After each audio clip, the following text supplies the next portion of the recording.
Please listen to what I'm saying. Things are about to change. We know of the mass shootings, the killings. We know what happened in Newtown, Connecticut. We know what happened in Aurora, Colorado. And I have a list here of all the other shootings that have taken place in the last few years in our country and around the world. Mass killings by crazed lunatics. In the case of Newtown, Connecticut, probably one of the most horrendous things that I've ever witnessed in my lifetime, to walk into a schoolhouse and shoot to death innocent little children. That's a hard thing for a human being to deal with. And even hardened criminals out here in the prison system, many of them would, if they could get their hands a hold of that killer right there, they wouldn't do that. They wouldn't kill little children like that. And so, my friend, this is happening. But why is it happening? We have an anti-gun crusade taking place in the nation right now, as if the guns were to blame. You know, as if you could blame a gun. Find something and blame it. Of course, it's an agenda. It's an agenda that's been in motion for a long time. The chaos unfolding in the heart of the Las Vegas Strip.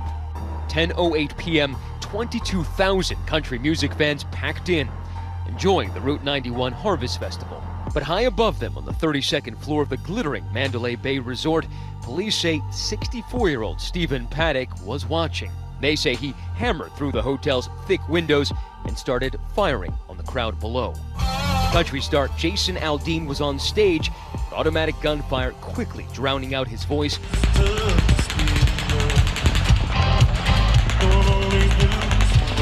The music stops and he runs off stage. The audience huddling on the ground, the Mandalay looming over them. For so many, confusion. Was this part of the show?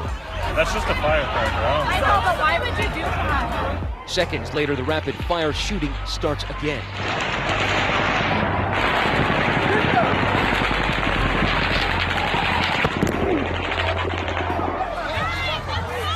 Terrified people pile on top of each other, sheltering behind anything they could. But they were in an open field, easy targets for the gunmen in the tower. I don't know where to go. Oh my God. Thousands looking for safety anywhere, even a stranger's car. Can we get in? Can we get in? Yeah, get in. Back up. Shooting. A mass shooting. Relax, relax. As an army of police descended high above the panicked crowds, SWAT teams are closing in on the shooter. They approach his hotel door, armed with an explosive. Breach, breach, breach. Police say they found Paddock dead inside. He had killed himself. Right now, we need your truck. We just need to get people over to the hospital, okay? Okay. Down on the ground, the sidewalk, now a triage center. We just saw a bunch of people that needed help, so we just started piling them in the truck. The entire Vegas Strip frozen, total lockdown. The American playground, now a killing field. The breaking news WJZ has been following all day. Frederick Douglass High School was placed on lockdown following that shooting. A staffer is fighting for his life now after another man opened fire. We begin with a developing story and yet another deadly school shooting. At least one teenager is dead and 8 others hurt after 2 students opened fire inside a Colorado school. Right now, this was actually just moments ago at the city's municipal center. This is where it happened. Police say a gunman walked into the building, opened fire. The shooting described as indiscriminate. It was supposed to be a day of celebrations, but it ended with panic and chaos. Frightened revelers ran for cover this afternoon after gunfire rang out near the festivities. 4 people were sent to hospital, 2 others taken into police custody, and a sea of spectators left shaken by the sudden turn of events.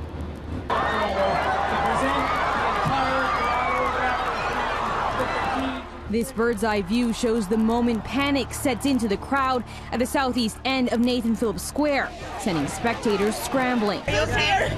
I don't know what the hell is happening.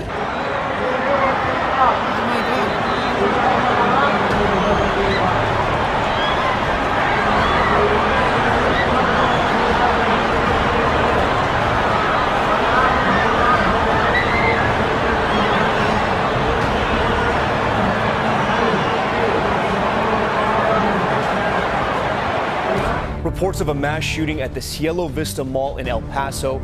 Police say several people have been killed. numerous injuries at this time. At least one person is in custody. The death toll is now 7 after yesterday's car chase and mass shooting in West Texas. Local and federal law enforcement agencies are investigating at more than a dozen crime scenes stretching between the cities of Midland and Odessa. The gunfire began on the side of a highway and ended outside a movie theater. The rampage began with what Texas law enforcement officials say was a routine traffic stop on Saturday around 3:15 p.m. local time in Midland, a small city in western Texas. From inside his car, the driver opened fire, hitting a state trooper, and sped off. The suspect, described as a white man in his 30s, shot randomly at civilians with an AR-type rifle as he led law enforcement on a chase from Midland to neighboring Odessa. At one point, the suspect hijacked a postal service van, killing a postal worker, and continued his shooting spree. When it was over, 7 people were dead, ages 15 to 57, and more than 20 were wounded.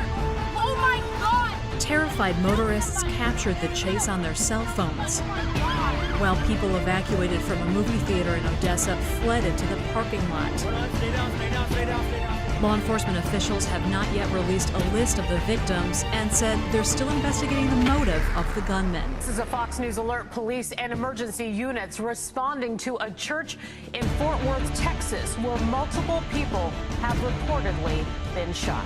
CBS News is hearing from the security guard who killed a gunman Sunday inside a church in White Settlement, Texas. The gunman shot and killed 2 people before Jack Wilson pulled out his firearm and fired a single fatal shot. The community is calling him a hero who saved lives. And here's our interview from earlier today. When the individual got up, produced a shotgun, shot Richard, because Richard and I were both drawing our weapons at the same time, which is shown on the live stream. Then he shot Richard, and then shot, Tony Wallace. And at that point, I didn't have a clear shot because people were standing up. Finally got, about a second later, had a clear shot, and I took the shot. The shooter went down, went over to cover, and pulled the shotgun away from his body. And then, other people that are armed in the church that are part of the security team, came forward, to help, in case he did try to get up, which he did not. And also killing 9 people in Dayton, Ohio. Police say the 24-year-old man was wearing body armor and a mask when he opened fire in a crowded area of bars and restaurants. Surveillance video right here shows people running for their lives, and eventually officers come in and shoot and kill the suspect within 1 minute of responding. Tonight, chaos. New video from inside a bar shows the moment a gunman tried to get inside. The gunman on the ground, plainclothes police tell patrons to get back. Surveillance video shows people in Dayton's packed entertainment district early Sunday morning running into that bar to get away from 24-year-old Connor Betts, who was shot right by the entrance. Back inside that bar, patrons holding each other in shock.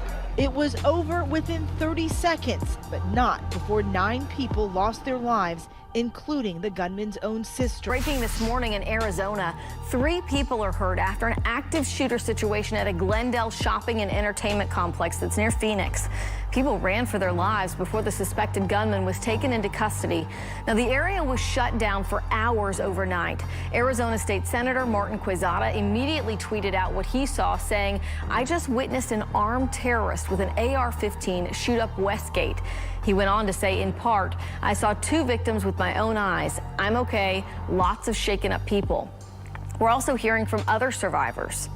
It was probably the scariest moment of my life. And when you call your parents in that situation, it's either to say your goodbyes or, you don't know what to say. Well, the mayor says the pandemic could have possibly been a lifesaver because not as many people were out at that shopping complex. The hearts and prayers of all of my citizens in the city of Glendale go out to our victims and their families. We wish them a speedy recovery. And one thing I will tell you is justice is going to be served. The FBI has joined the Glendale Police Department to investigate the gunman's motive.